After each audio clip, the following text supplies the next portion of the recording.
Muy buenas tardes a toda la audiencia de Sanamente. ¿Qué tal? ¿Cómo están? Estamos aquí una vez más para compartir contigo un tema de interés sobre psicología emocional, psicología mental y todo lo que te ayuda a crecer y desarrollarte. Soy Jadid Ayala y hoy vamos a abordar un tema que a todos los padres seguramente les tocó y conocen de cerca. Y nuestro tema es miedos infantiles, miedo de la oscuridad y miedo a estar o quedarse solos. En el mes de agosto, aquí en Paraguay también recordamos lo que es el Día del Niño, celebramos el Día del Niño. Y esta fecha no es solo para regalar sonrisas, es también un día para recordar. Cada 16 de agosto celebramos justamente el Día del Niño en Paraguay, para honrar un poquito la memoria de aquellos héroes que en 1869, en la batalla de Costañú, defendieron nuestra tierra con apenas 8, 9, 10, 14 años de edad. Imagínense, niños y adolescentes que en medio de la guerra de la Triple Alianza dieron su vida por un Paraguay libre. Hoy, ¿verdad? A más de 150 años, este día nos recuerda nuestro compromiso como padres, como docentes, como cuidadores y como comunidad. ¿Para qué? Para protegerlos, amarlos y darles un futuro de paz. Justamente por eso, ¿verdad? En todo este mes vamos a estar hablando sobre psicología infantil, honrando un poquito a los niños en su mes y sobre todo recordando también a aquellos niños mártires de Costañú. Y justamente queremos adentrarnos en el fascinante universo infantil, en sus emociones, hablar un poco de sus miedos, hablar un poquito de sus desafíos, cómo acompañarles a ellos con empatía, con respeto, cómo fortalecer su autoestima y cómo guiarlos para que crezcan seguros y crezcan con calidad de vida. Esa es la idea. Porque justamente cada niño que nosotros cuidamos hoy va a ser en el futuro un adulto que va a construir el Paraguay. Entonces, el mejor homenaje que podemos hacerle es darle no solo un regalo, sino también un tiempo, escucharles, abrazarles y el compromiso de creer en ellos y acompañarles durante el crecimiento. Por eso empezamos justamente hoy una secuela de temas. Entonces, te hago una pregunta a vos que estás escuchando allí del otro lado. ¿Tu hijo tiene miedo a la oscuridad o a quedarse solo? Con mucha frecuencia sí, ¿verdad? ¿Por qué? Porque las estadísticas dicen que 1 de cada 4 niños experimentan miedos nocturnos intensos. Entonces, por eso vamos a ver cuáles son los miedos típicos por edad, cuándo es normal y cuándo buscar ayuda. Y también vamos a explorar un poco algunas estrategias para que tu hijo gane seguridad paso a paso.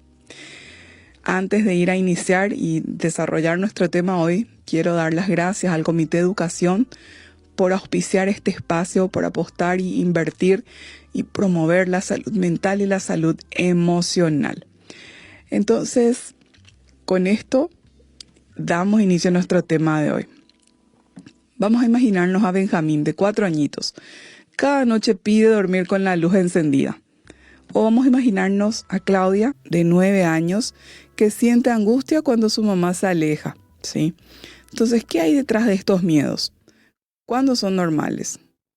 Hoy vamos a descubrir eso justamente juntos. Y vamos a empezar definiendo un poquitito lo que es el miedo y diferenciar de la ansiedad. El miedo es una reacción natural en el ser humano cuando existe un peligro real o imaginario. Entonces, de ahí el problema o la complicación. Cuando el miedo es real, excelente.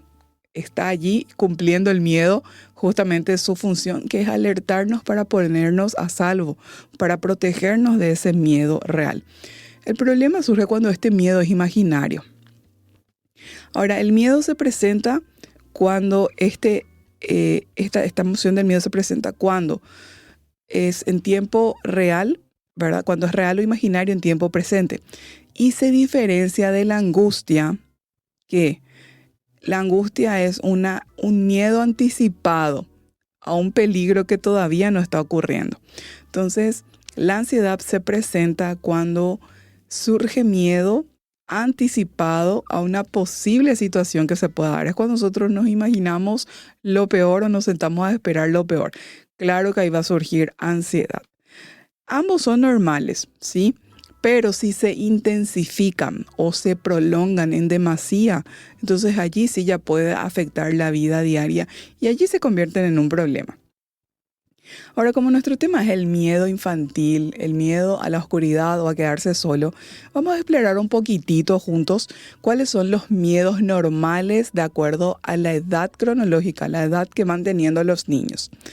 Entonces, por ejemplo, de 0 a 2 años, el miedo común, el miedo habitual es separarse de la figura de apego, ¿sí? De apego, la figura de que me da seguridad, me da confianza.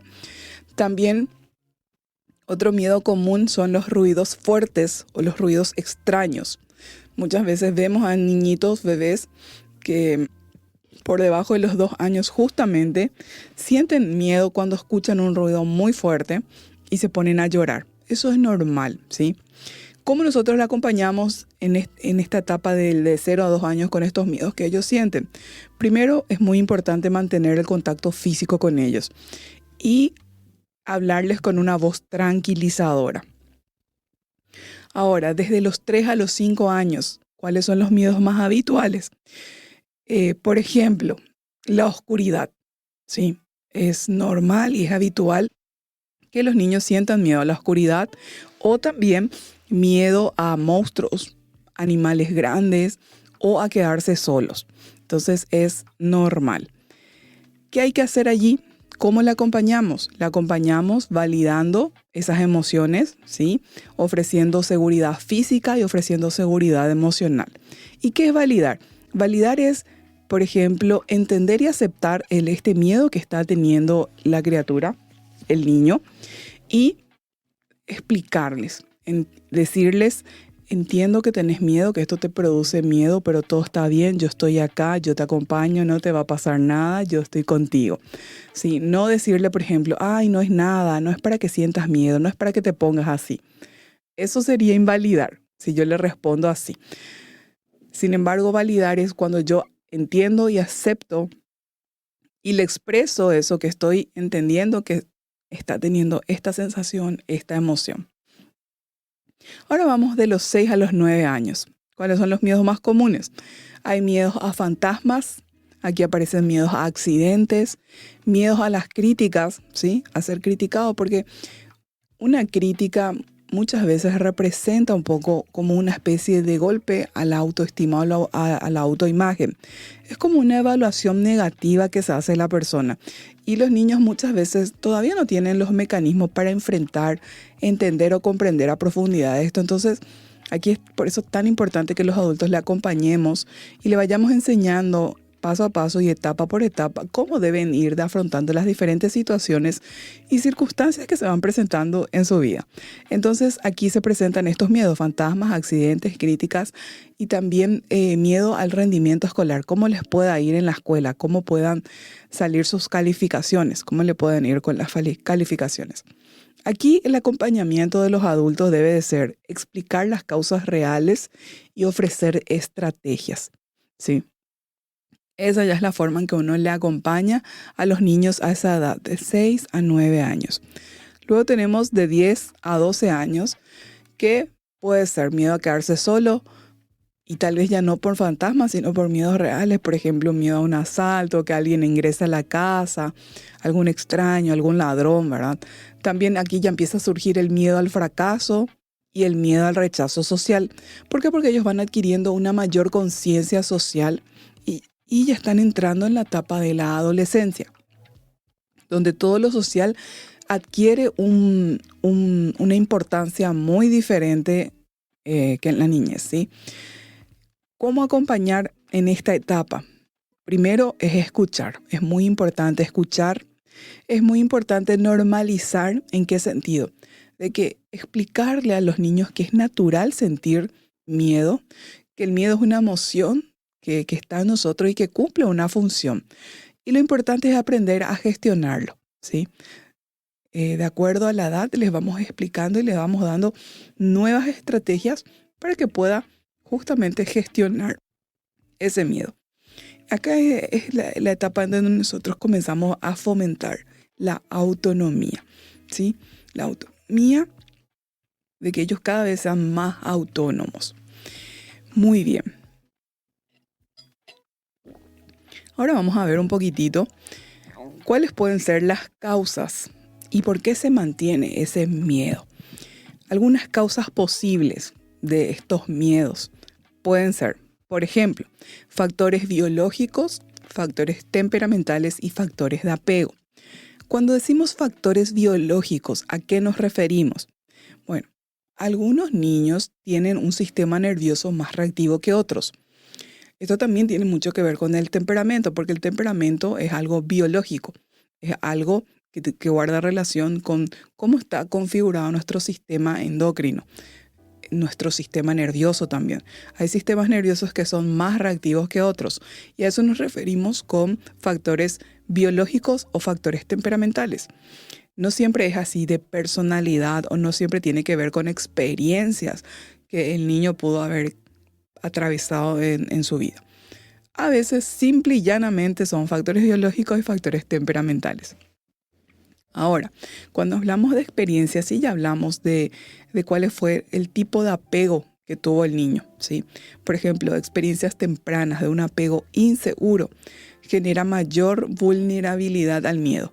Entonces, es normal que niños que hayan desarrollado un apego inseguro sientan más miedo o sean como más miedosos, por así decirlo, que otros niños. Y vamos a recordar un poquitito qué es el concepto de apego, ¿sí? Ya hablamos en algunos programas del apego, pero hoy quiero hacer como un pequeño repaso para vos que estás escuchando allí y tal vez no te estás acordando muy bien qué era este tema del apego en los niños. Bueno, el apego es el vínculo emocional profundo que un niño desarrolla con sus cuidadores principales. Generalmente los padres, también puede ser los abuelos o algún tutor, alguien que está criando y cuidando al niño en esa etapa de su vida. Este apego, justamente, que es un vínculo emocional profundo, es lo que le proporciona a la persona, al niño, al adolescente, después al adulto, justamente le proporciona esa seguridad, esa confianza y la base para empezar a explorar el mundo, ¿sí? Entonces, eso es el apego, es el vínculo emocional profundo que desarrolla un niño con sus cuidadores y que le proporciona seguridad y le proporciona confianza. ¿Y cómo se forma el apego? Se forma desde los primeros meses de vida a través de las experiencias repetidas de cuidado, ¿sí? Entonces, de cuidado, de respuesta y de contacto emocional con su cuidador. Por ejemplo, cuando el cuidador responde de una forma constante, de una forma sensible, de una forma afectuosa con el niño, entonces las necesidades del niño están cubiertas y este niño aprende a confiar y a sentirse seguro. Entonces ahí se forma el apego seguro, ¿sí? Ahora, cuando la respuesta del adulto ante las necesidades del niño son inconsistentes, son distantes, son frías, sin cariño, sin contacto físico. Entonces el niño, ¿qué es lo que desarrolla? Desarrolla inseguridad y desarrolla también patrones de protección emocional que después van a interferir justamente en sus relaciones futuras ya de grande, de adolescente y de adulto. ¿Por qué? Porque aprendió mecanismos de protección para cuidarse y defenderse para no sentirse herido, lastimado. Tuvo que desarrollar un montón de mecanismos. Entonces, cuando un niño desarrolla un apego seguro es muy diferente a un niño que desarrolla un apego inseguro. Y el apego seguro entonces se desarrolla cuando el cuidador responde de una manera consistente, de una manera amorosa, a las necesidades físicas y a las necesidades emocionales. Hay contacto físico afectivo como abrazos, mimos, caricias, miradas, ¿sí? El niño se siente querido, se siente apreciado. Ahora también cuando el niño percibe que es escuchado, cuando percibe que es comprendido, eso también desarrolla un apego seguro. Y cuando el ambiente es predecible y está libre de amenazas. ¿Qué significa predecible? Que él sabe lo que va a esperar. Él sabe que si tiene hambre le van a dar de comer. Él sabe que si está llorando va a recibir un consuelo, un abrazo, una contención emocional por parte de su cuidador. Entonces, todo eso hace que se desarrolle un apego seguro. ¿Cuáles son las características de un niño que tiene y que desarrolló un apego seguro? Confía en que sus cuidadores estarán disponibles cuando él los necesite. Se siente libre para explorar el mundo, pero regresa a su figura de apego cuando necesita seguridad. También aprende a regular mejor sus emociones. Esas son las características de un niño que ha desarrollado un apego seguro. Ejemplo, el bebé que llora porque tiene hambre. Su mamá lo alimenta, lo calma, lo sostiene. El bebé asocia esa respuesta con seguridad y poco a poco aprende que sus necesidades serán atendidas.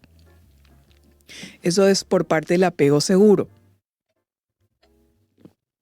Por parte del apego inseguro, vamos a ver un poquitito. Se desarrolla cuando las respuestas del cuidador son inconsistentes, se tardan, se demoran, no atienden la necesidad del niño, cuando son frías, cuando son distantes, ¿sí? También cuando existe una negligencia por parte del adulto que es cuidador, sea padre, abuelo, tío o tutor. También se da un apego inseguro cuando hay sobreprotección excesiva o por el contrario rechazo. Entonces el niño experimenta ansiedad y también experimenta una especie de incertidumbre sobre sus necesidades, si van a ser o no cubiertas y atendidas. Eso es lo que pasa cuando se da un apego inseguro. Entonces, ahí hicimos un corto repaso sobre lo que es el apego. ¿Por qué? Porque estábamos hablando de las causas que se presenta el miedo en los niños, el miedo a la oscuridad o el miedo a estar solos. Y habíamos dicho que pueden ser factores biológicos, temperamentales o de apego. Entonces, una de las causas puede ser lo biológico, el tipo de sistema nervioso que tiene el niño. Otro puede ser el tipo de temperamento. Recuerdan que hay 4 tipos de temperamentos: el colérico, el sanguíneo, el melancólico y el flemático. Y también puede darse por el tipo de apego que desarrolló. También hay otras causas. También puede ser que el niño haya aprendido por modelado. ¿Y qué significa esto? Los niños aprenden observando. Por ejemplo, si un padre o una madre reacciona con sobresalto, ¿sí? O sobrereacciona, exagerando, ante, por ejemplo, un insecto, ¿sí? El niño tiende a copiar esa respuesta, tiende a copiar esa conducta. ¿Por qué? Porque los niños aprenden por modelado. Los adultos son su modelo y ellos tienen la tendencia de copiar las mismas conductas que observan en su entorno, que observan en sus cuidadores. Entonces, otra causa podría ser de que un niño tenga mucho miedo a la oscuridad o a estar solo por el tipo de modelo de tutores, padres o cuidadores que tiene. Otra causa también posible de estos miedos a la oscuridad o a quedarse solo, a un montón de otras cosas que pueden tener los niños, y conocemos varios de esos casos, son las influencias externas. Por ejemplo, si en la tele ve alguna película de terror o alguna escena con violencia o alguna película que le genere miedo, eso puede ser la causa de que se presente después el miedo a estar solo, el miedo a la oscuridad. Recordemos que no tenemos que exponerle a los niños nunca a películas que no están indicadas para su edad. Cada tipo de película habla de a qué tipo de edad, desde qué tipo de edad se puede ver la película. Dice, para mayores de 13 años, contenido de violencia, o contenido de palabras obscenas o contenido de sexo, dicen, ¿verdad? Las películas vienen con sus indicaciones de qué tipo de género son, qué contienen y para qué edades son permitidas.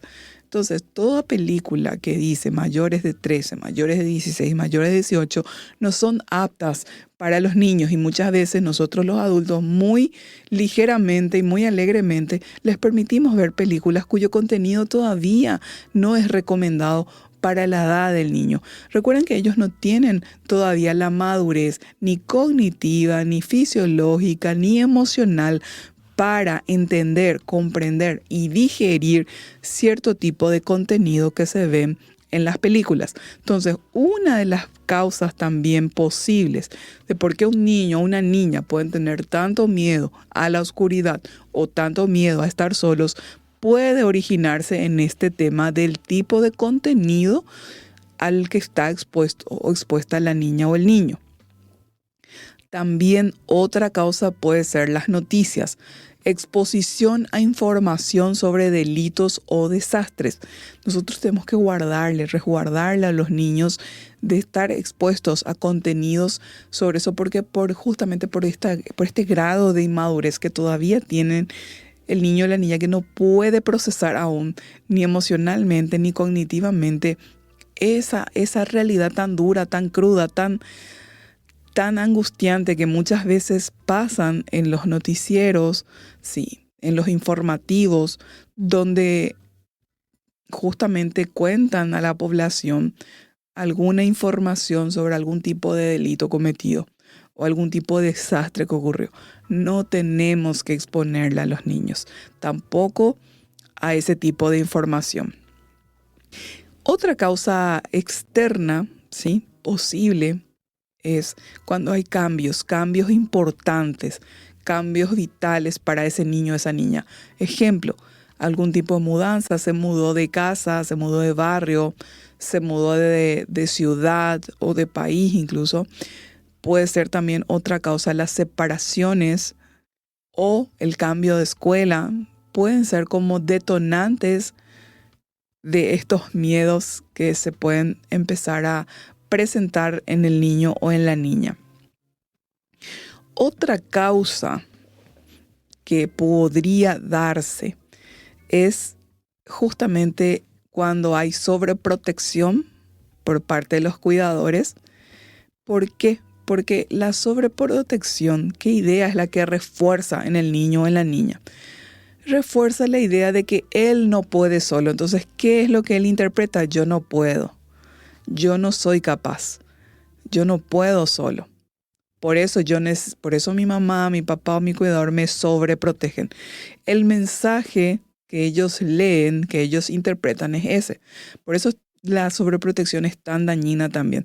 ¿Por qué? Porque genera hijos, niños o niñas inseguros, incapaces de creer en sus propias habilidades, cualidades, ¿sí? Otro motivo podría ser la ridiculización. Muchas veces adultos totalmente inconscientes ridiculizan al niño o a la niña. Le hacen bromas donde le ponen en ridículo, donde le exponen a la vergüenza. Entonces, ridiculizarle al niño le genera vergüenza y evita entonces que el niño pueda expresar sus miedos, o puede que esto lo que haga es cronifique esos miedos que siente. ¿Por qué? Porque es un ataque emocional que está recibiendo el niño y la niña. Entonces, esa podría ser una de las tantas causas posibles que subyacen a la presencia de estos miedos. Me gustaría ir un poquitito a algunos datos que quiero compartir con ustedes, con la audiencia. Y aquí les comparto. Un estudio del 2024 señala que entre un 20 y un 30% de los niños, o sea, de 4 a 12 años, presentan miedos nocturnos intensos. Imagínense, entre 20 y 30% de 4 a 12 años presentan miedos intensos, digo bien. Otra estadística, en Estados Unidos, el 11% de los niños de entre 3 a 17 tiene un diagnóstico de ansiedad. Y recuerdan que la ansiedad es un miedo anticipado que está teniendo la persona. Es imaginarse un miedo, imaginarse algo malo que va a acontecer en el futuro. un 11% presenta. Otra estadística acá. La fobia a la oscuridad afecta a un 2% de los niños. Esto es un estudio del 2021. A un 2%. La fobia. No estamos hablando de miedo, estamos hablando de fobia, que ya entra dentro de un trastorno. Muy bien. Y en el 2022 halló que el 20,5% de los jóvenes tienen síntomas de ansiedad. Entonces son algunas estadísticas que guardan relación con el miedo y con la ansiedad. Y ahora me gustaría que podamos hablar y desarrollar un poco sobre las intervenciones prácticas que podemos tener nosotros los adultos para ayudarle a los niños que presentan esta situación, ¿sí? Vamos a ver un plan de 5 pasos para acompañar sin ridiculizar. Y el primer paso que tenemos que hacer nosotros los adultos cuando vemos que un niño o una niña tiene miedo o a estar solo o miedo a la oscuridad es validar la emoción. El primer paso es validar la emoción, entonces es reconocer ese miedo y no minimizarlo. No minimizarlo. Reconocer que el niño o la niña siente miedo y validar eso. Entonces decirle, por ejemplo, entiendo que la oscuridad pueda darte miedo. Esa es una forma de validar esa frase. Entiendo que te pueda dar miedo. O entiendo que estar solo te genere miedo, ¿sí? Luego, el segundo paso sería la psicoeducación. Explicar de una forma sencilla justamente por qué sienten miedo. Explicar que la emoción es una emoción que está ahí presente y que tiene la función de protegernos realmente de los riesgos y de los peligros. Y que es natural sentir miedo, pero que nosotros tenemos que aprender a gestionarlo y a regularlo. Entonces, por ejemplo, le podemos decir, tu cerebro se imagina cosas cuando no ve, cuando estamos en la oscuridad, ¿sí? Pero eso no significa que sean reales. Entonces, ahí entra la psicoeducación. Le explicamos un poco cómo funciona el cerebro, que el cerebro a veces se imagina cosas, pero que no tiene que creer en todo aquello que se imagina. ¿Por qué? Porque hay una función del cerebro que es imaginarse. Y la imaginación es eso, no es una realidad, es una imaginación. Entonces ahí entra un poquito la psicoeducación. Luego, el tercer paso es realizar una exposición gradual y introducir el juego. ¿Cómo? Cuando decimos una exposición gradual, estamos hablando de una técnica que consiste en enfrentar el miedo de una manera progresiva, de a poquito, pasito a pasito. Entonces, ¿cómo? Usando juegos y actividades que sean creativas para que el niño se sienta motivado y sienta que tiene el control de la situación. Entonces, en lugar de obligarle a enfrentar el miedo de una vez, todo de una vez, lo que justamente le puede llegar a generar más ansiedad si le exponemos directamente ya a esa situación que le genera tanto miedo, ir paso a paso y gradualmente le ayuda a lograr pequeños éxitos, pasos alcanzables y que él va a ir celebrando, y nosotros con el niño tenemos que celebrar cada vez que vaya alcanzando justamente un paso más en tener victoria y control sobre ese miedo. Todos los juegos que podemos implementar voy a compartir con ustedes, y uno de ellos justamente es el uso de la linterna. El uso de la linterna consiste en tener un juego con el niño y explicarle que se le va a dar una linterna. Le podemos llamar una linterna mágica, ¿verdad? Justamente ¿para qué? Para que explore de forma divertida el lugar o la situación que le da miedo. Por ejemplo, un dormitorio oscuro, entonces le damos una linterna y que él pueda explorar. Entonces le decimos, anda, explora, y nosotros le acompañamos. ¿Para qué? Para que él se vaya exponiendo justamente a ese lugar oscuro que generalmente le daría miedo, pero introducimos el factor juego. La linterna justamente se convierte en el objeto de seguridad para el niño, ¿sí? Que le da esa sensación de control al niño. Entonces, Él es quien decide dónde va a iluminar, cómo va a investigar y hasta puede inventar, le podemos decir que él diseñe, cree, invente historias sobre lo que ve. Ese es el siguiente pasito del juego La Linterna. Entonces, progresivamente, la luz de la linterna se va a ir usando menos. Entonces, hasta que el niño ya no necesite. Entonces, ejemplo, día 1, explorar la habitación a oscuras con la linterna, ¿sí? Con la linterna encendida. Por ejemplo, eso día 1. En el día 3 ya podemos apagar la luz 5 minutos antes de dormir y usar la linterna solo si se necesita. Sería el segundo paso. Los días ya va a depender de cada niño y el adulto que se va dando cuenta cuando el niño va adquiriendo ya mayor confianza, mayor seguridad. Después, por ejemplo, ya en el día 7 le podemos dar la consigna de dormir con la luz apagada y la linterna al lado de él, justamente como un plan de rescate, que solamente va a usar si necesita y si de repente comienza a sentir miedo. Esa sería una forma de introducir el juego de la linterna, que es muy efectivo. Otra estrategia que queremos compartir acá con ustedes es el ritual del sueño con una historia positiva. Entonces aquí la idea y la consigna es crear una rutina previa antes de dormir que incluya contar una historia positiva, una historia tranquila, una historia optimista, justamente que tenga un final feliz para el niño. Entonces, que le ayude al niño a asociar el momento de ir a la cama con algo placentero, que es esa historia feliz, esa historia que da gusto, esa historia de aventura, que es optimista, que tiene un final feliz para el niño. Entonces, él por asociación ya va a asociar algo que le gusta, que le cuenten un cuento o una historia bonita, que da gusto, que tiene un final feliz, va a asociarlo con el hecho de dormir que antes le generaba miedo. ¿Por qué? Porque no quería estar en la oscuridad y no quería quedarse solo. Entonces, esa sería una manera. También las historias pueden tener un protagonista valiente que vive situaciones similares a ese niño, que también tiene que enfrentar algún tipo de miedo a estar solo o a quedarse en la oscuridad, pero que justamente el niño en el cuento resuelve ese problema de forma positiva, ¿sí?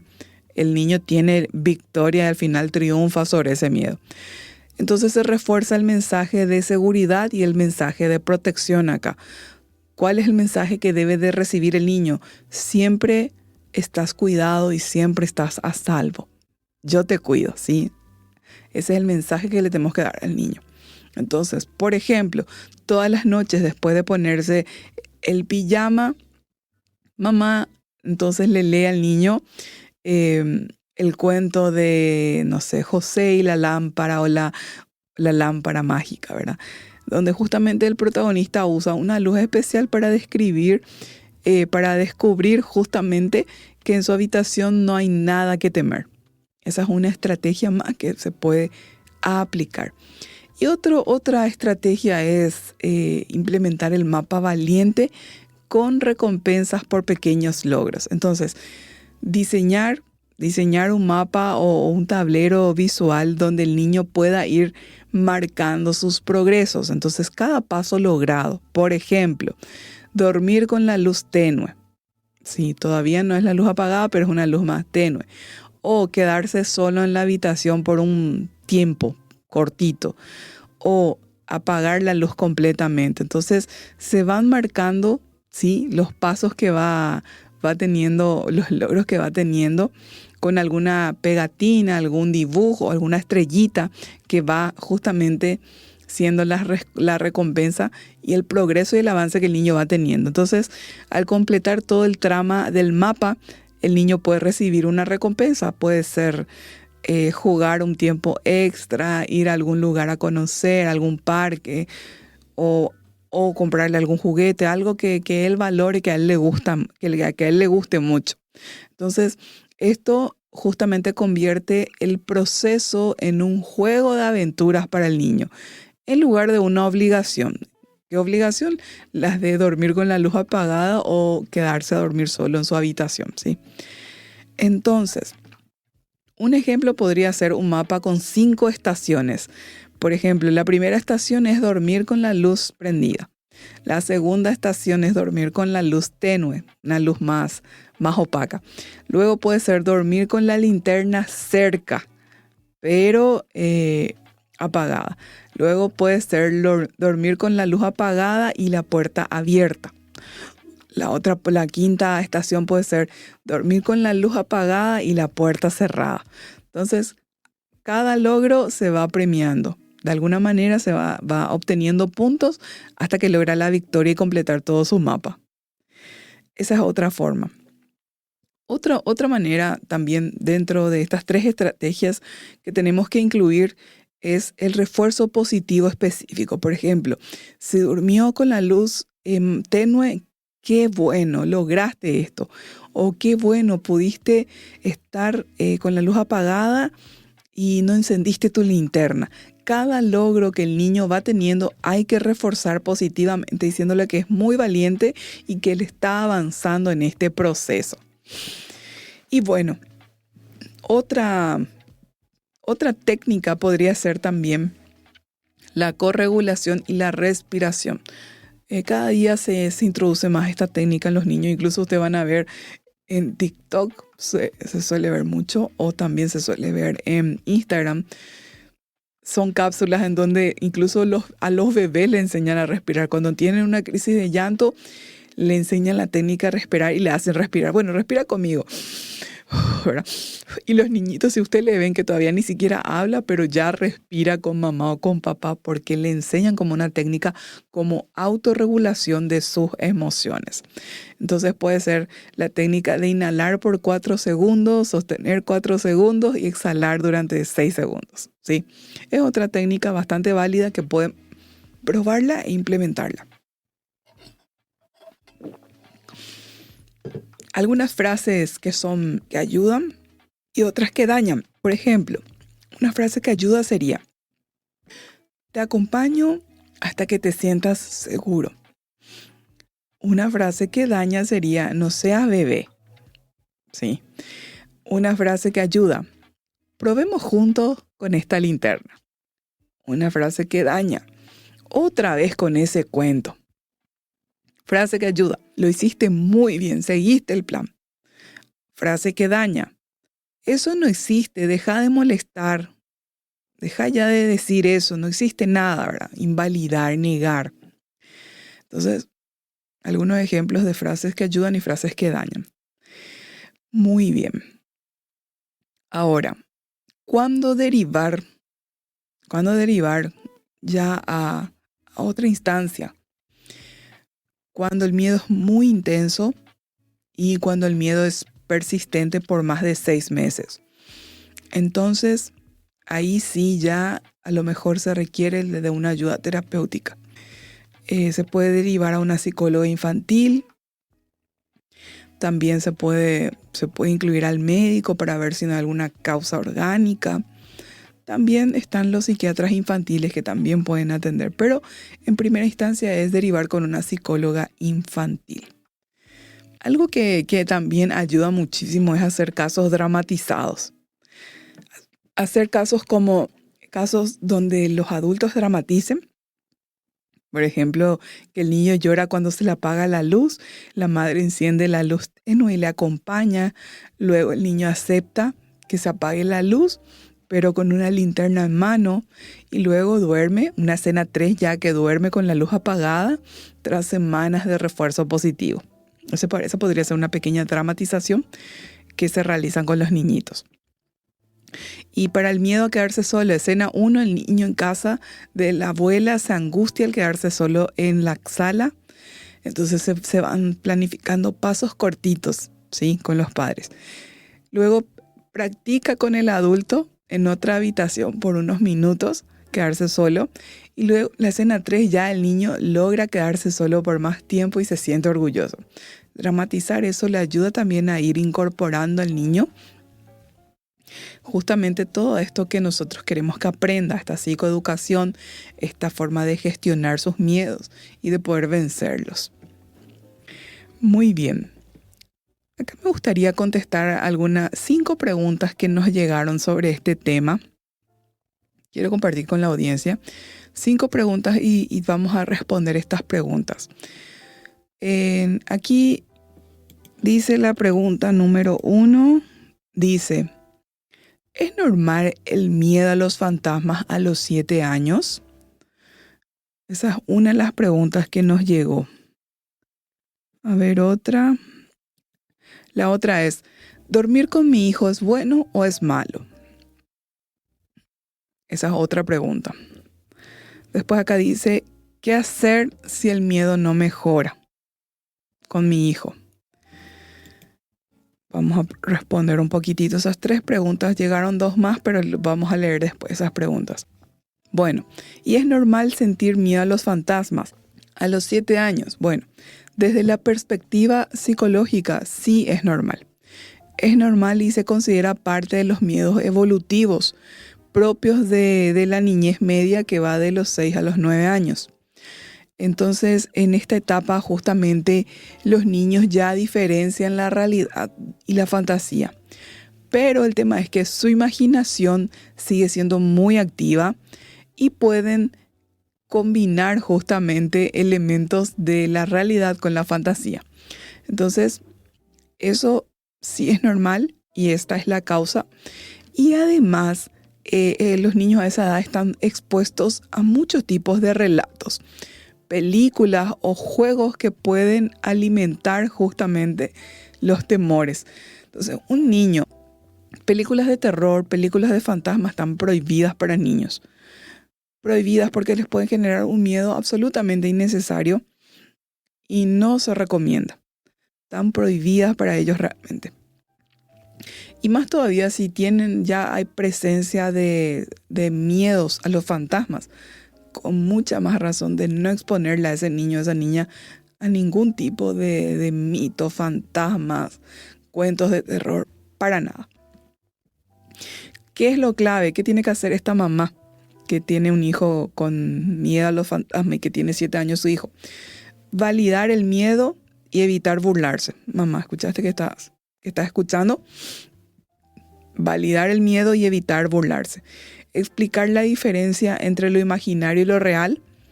Reducir la exposición a contenidos que refuercen ese miedo. Historias de terror, historias en las redes. A veces vemos esas cápsulas donde muestran supuestamente apariciones de fantasmas en las calles, en las casas, a veces en los hospitales. Nada de eso. Eliminar por completo ese tipo de contenido. Y bueno, usar herramientas lúdicas con el niño para que pueda controlar la situación. Ya dijimos, en la linterna puede ser un dibujo, algo que le ayudemos a que le infunda protección, le infunda seguridad. Eso es con relación a la pregunta número 1. La pregunta número 2, ¿dormir con mi hijo es bueno o malo? Bueno, desde la perspectiva psicológica no es bueno ni malo en sí mismo. Depende mucho del contexto y de la frecuencia con la que se da. En momentos puntuales, por ejemplo, cambio de casa, enfermedad, un miedo intenso, dormir juntos puede dar una seguridad y justamente facilitar la regulación emocional en ese niño, en esa niña. Por eso dijimos que dependía mucho del contexto. Ahora, a largo plazo, si se vuelve la única manera de dormir, entonces sí puede dificultar el desarrollo de autonomía y reforzar el miedo. ¿Ok? Entonces, ¿cuál es acá la recomendación? Si es necesario dormir juntos, hacerlo como una parte de un plan progresivo de independencia. O sea, ir reduciendo el tiempo o la distancia, ¿sí? La frecuencia. Y otra recomendación es mantener rutinas de sueño predecibles y espacios de transición. Entonces, esa sería la recomendación para esta pregunta que nos hicieron, si dormir con mi hijo es bueno o es malo, ¿verdad? Ahora, la tercera pregunta que nos llegó decía, ¿qué hacer si el miedo no mejora? Bueno, entonces si un miedo dura más de 6 meses, como estábamos diciendo, se intensifica, O si ya interfiere el sueño del niño, ya interfiere la escuela, las relaciones, entonces puede estar tratándose ya la situación de una fobia específica o una ansiedad generalizada en el niño que ya necesita justamente atención terapéutica, la intervención de un terapeuta, un psicólogo infantil. Algunos pasos y algunas recomendaciones que en este caso le damos a esta mamá que nos preguntó esto es no minimizar ni ridiculizar, registrar cuándo y cómo aparece ese miedo, aplicar justamente la exposición gradual, pero ya si es que es más de 6 meses, muy intenso, ya con la ayuda de un terapeuta. Y obviamente consultar con un psicólogo infantil, ¿verdad? Cuando ya es demasiado intenso y ya pasó demasiado tiempo con ese miedo. Las otras 2 preguntas que nos llegaron antes de cerrar y hacer una conclusión final, antes de cerrar el tema de hoy. Dice acá, ¿cómo debo hablarle sin ridiculizar? Ok, bueno. Entonces, ¿cómo hablar sin ridiculizar? El lenguaje del adulto tenemos que entender que el lenguaje del adulto tiene un impacto demasiado importante y significativo en la vida del niño, sobre todo en su autoestima. Entonces, tomar conciencia de que lo que yo le diga al niño va a impactar en su autoestima y en su confianza. Entonces, desde esta conciencia y desde este conocimiento, evitar burlarme, ridiculizarle, hacerle bromas pesadas con relación a ese tema. Entonces, la recomendación aquí es usar frases que le validen. Entiendo que te dé miedo esto, aquello o lo otro. Y no etiquetar, no decir, por ejemplo, no seas miedoso, ay, no seas tonto, no seas bobo, ¿sí? Evitar ese tipo de etiquetas que hacen muchísimo daño. Escuchar primero, mamá, papá, escuchar primero y luego proponer soluciones. Escucharle, hacerle sentir atendido, hacerle sentir importante al niño, a la niña, cuando te está expresando algo que le angustia, algo que le inquieta. Bueno, y es importante también describir las conductas y no juzgar la personalidad, ¿sí? Eso también es muy importante. Muy bien. Ya para cerrar nuestro programa de hoy, vamos a resumir en 5 ideas clave el tema de hoy, que son miedos infantiles, miedo a la oscuridad o miedo a quedarse solo. 1, los miedos infantiles son parte del desarrollo. Mamá, papá, cuidador, tutor que estás escuchando, los miedos infantiles son parte del desarrollo, algo normal, es algo natural.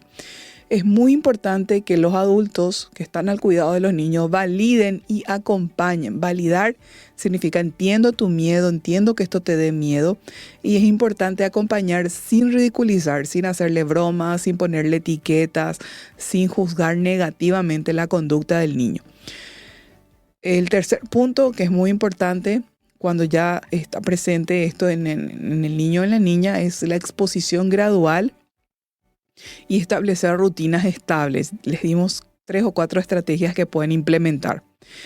Evitar la sobreprotección y la burla, porque la sobreprotección le da el mensaje al niño de que él no puede solo y de que él no se puede valer por sí mismo. Entonces estás cercenando su autonomía, su autoconfianza y su autoestima. Entonces cuidado con la sobreprotección, ¿sí?